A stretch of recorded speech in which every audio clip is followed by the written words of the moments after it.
Hello everyone. So today we're going to discuss or today we're going to see that the framework that I created, which is able to do parallel execution. Most of the times we find this challenging to make our framework thread safe, also in which is capable of running uh, multiple browsers together.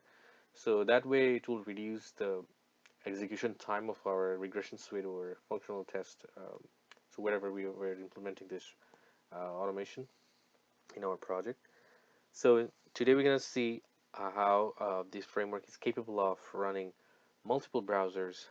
And the scenario that we're testing right today is that it'll go to that facebook.com. Let me show you that one. Go ahead. Facebook.com.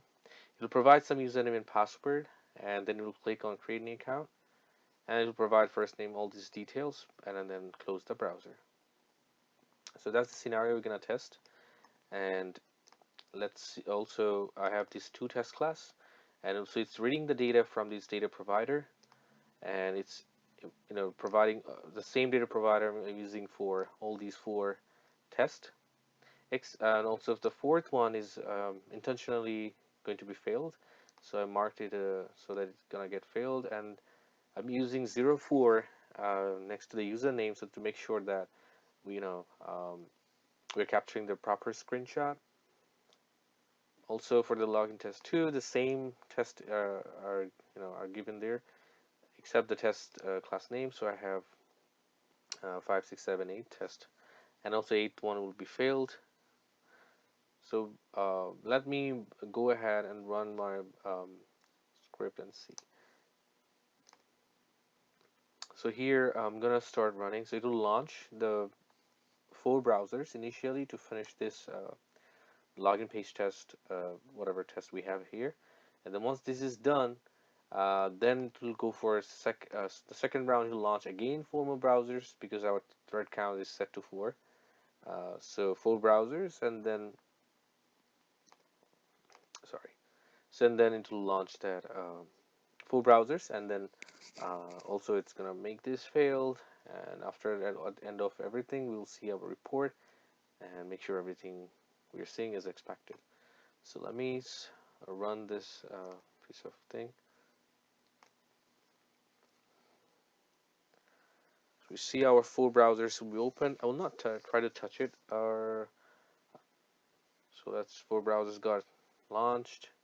Maybe I can separate them so it'll be easier to see what 4 browsers are doing. So sign up, sign up.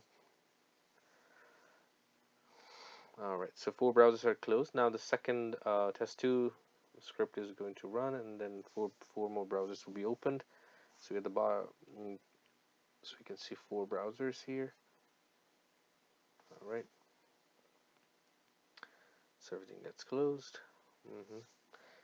Let me wait for the completion. Once it is done, we can see in this TestNG report that fourth one has got failed. That's right, as expected. 8th one got failed as expected. Let me go ahead and see the report. So just refresh it. So I have this test 4, and we can check that. I just ran this, so you can see that 4. You can check this screenshot, John04, which we added there, and then we have test 8, John08, which we added in the test. So you can see that 8 browsers go open, and successfully they have completed the test. Now overall time it took is 41 seconds. If we had to do it individually, like one browser's uh, should be doing it, then it might gonna take more time. So to reduce our execution time, we can implement this framework to make our life more easier, and it's pretty easy framework. I'm gonna share the link in the description, how to download the code, and also I'm gonna add a video of explaining the framework so they can take the most out of it. So please check for the description. The link will be given there, and you can visit my website and all the details related to this framework. Thank you so much, everyone. Best of luck.